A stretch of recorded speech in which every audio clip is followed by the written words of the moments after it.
Howdy, howdy, howdy, back at it again. Today's video going to be 4 changes I would like to see from Marisa come Season 3. Tomorrow I'm going to put out a video with changes that I expect to see, or the types of changes, really, that I expect to see. If you like this type of content, leave a like on the video, subscribe to the channel. I'm trying to grow it near 2, and I'd really appreciate the support. Without further ado, let's get into the video. So, first change will not come as a surprise to anybody. I want this to be better. Okay, this needs to be improved as an anti-air.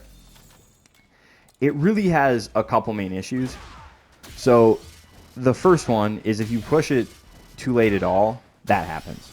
And the reason that happens is that when she pushes this, she actually stands up. So you might not know this, but you can look at the animation. She extends her legs. She actually stands up when she does the movement, which is fine, you know. But the issue here is that the hurt box is basically full size. It's not like it's a crouching hurt box. So she ends up standing up into the attack. So you probably didn't know that she actually does have anti-air invulnerability on her head on the later frames. The issue is getting to those later frames. Okay? So just as way of demonstration, if I can do jump heavy punch and then empty jump, one of the issues here is that at a timing where you will counter hit here, if he empty jumps, you will often whiff, right? If I push too early, if I push here, oh look, it whiffed. If I push here, okay, that time it hit him. Oh, but then I get punish countered. So it's very tough to have a timing that will hit a jump in and hit an empty jump, which just doesn't seem like that's the way they want the character to work. At least it doesn't seem like that should be the way they want the character to work. So I just want, when she stands up, I either want them to add the invulnerability to her upper body, like her head and shoulders, and I'll put a screenshot of what it looks like right now. So on that frame, I either want the hurt box on the head and shoulders to just be a little bit smaller, so she doesn't like stand up into it as much, or just add that invulnerability. I think that's like frame 7 that I just showed, and the first anti-air hitbox comes out on frame 10. So instead of going, oh, okay, we'll have the anti-air invulnerability on frame 10, let's just move it to like frame 8 or something, right? Just make it a little earlier, or just decrease the hitbox, or excuse me, hurt box on her head and shoulders, just to make this a little bit more consistent, right? Against things like Ken Jump Heavy Punch. Because I think against a lot of moves, like Ken Jump Heavy Kick, for example, or like a normal Jump Heavy Kick, she can delay a little bit, right? Because things that don't have as good of a downward hitbox, like she can wait. And then this is like a really good anti-air against a lot of things. There's just some moves like there I pushed it really late. But if I push it there, like, I mean, he was already coming down, you know? So against, it just is really bad against some of the kind of more cracked jump-ins, right? And I would like it to function a little bit more like it does against the average jump in. Really simple change here. Revert this, please. Okay? For those of you that weren't around in Season 1, which I can't imagine maybe picked up this character in Season 2, but you never know. That did not break armor in Season 1. Bring it back. Okay? And you're like, well, it's too strong. There's characters that have options that are frame 3 or frame 4 options, right, against DI. Keith can do this, and he gets Oki. Right? He can like double dash into headbutt or SPD, right? He gets Oki there. JP can do normal meterless amnesia.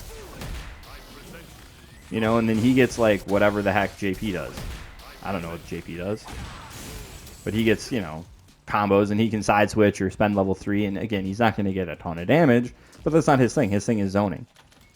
Right? Marisa gets 840 damage and +2.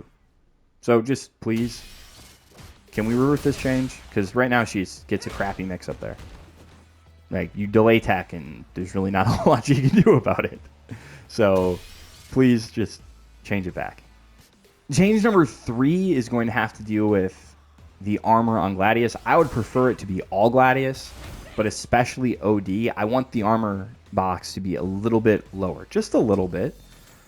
Because to me, it doesn't feel like this is intentional, right? I just don't think that like my crouch medium punch should go underneath this armor, or my or jury crouch jab should go underneath my Gladius armor, especially not OD Gladius.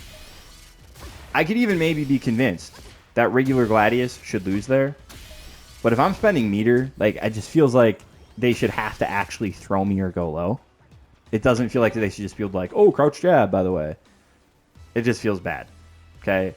Also, it'd be great if some of these overheads didn't hit my feet. Just saying, like, I don't feel like Hizanshu or like Jamie towards medium kick or like the second hit of Akuma or Ryu overhead should, you know, hit my legs. It just doesn't make a lot of sense to me. The last change that I would love to see would be a change to her stand heavy punch. The main thing I'm targeting is that drive rush heavy punch would be +2, so you get a real strike throw shimmy mix up there. There's a couple different ways you could do that. Kind of the boring one is just add a frame of block stun, and then you're not changing anything about heavy punch except for this situation, which would help Marisa, but I would much rather them do this by just removing a frame of recovery from the end of the move. So that would make it -2 on block normally. That would make it +2 on block after drive rush, but that would also have some consequences on hit. So right now, this is +3, which means that if it hits, you don't get anything. If we took one frame off of it, it would be +4, and you would always get crouch jab to light Dima if it hit. Okay? I think that would be fantastic. It would also mean that you would be +8 on punish counter, which would allow a Link to back heavy punch. Or if you like hit an extended limb, you could do crouch medium punch drive rush, right? Where right now, you just get the medium punch TC, which means you have to spend meter and you don't get quite as much damage. Obviously, this would also be +8, so you could also do this into back heavy punch, right? And you get more damage than you currently get for less drive, which seems really good. The last consequence of this, well, I suppose there's a couple more. So this would also be +8 on normal hit, right? So you'd also get back heavy punch here.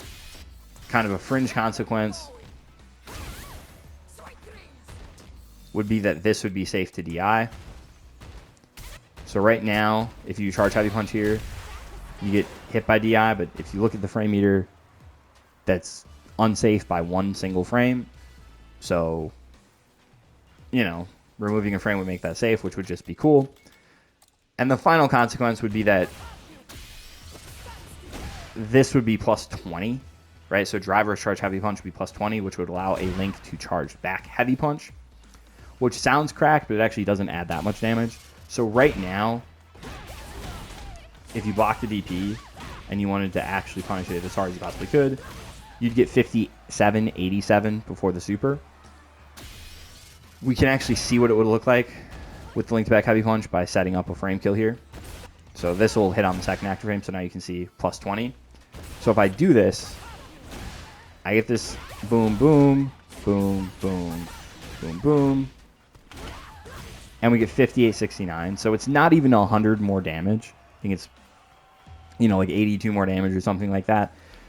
So it doesn't really add that much. I think it would buff modern routes quite a bit, but it doesn't even really bust anything. So to me, just shaving off an extra frame here wouldn't be too bad. Okay, I think it would benefit her a lot. So those are the changes that I would love to see. Those are the types of changes I would love to see. Nothing over the top, but, you know, again, I don't know what the system changes are going to be for Season 3 either. Hopefully we do something with throws and parry and all that fun stuff. Corner situation, I think, could be a little less coin flippy, right? Hopefully this is helpful. As always, have a good time.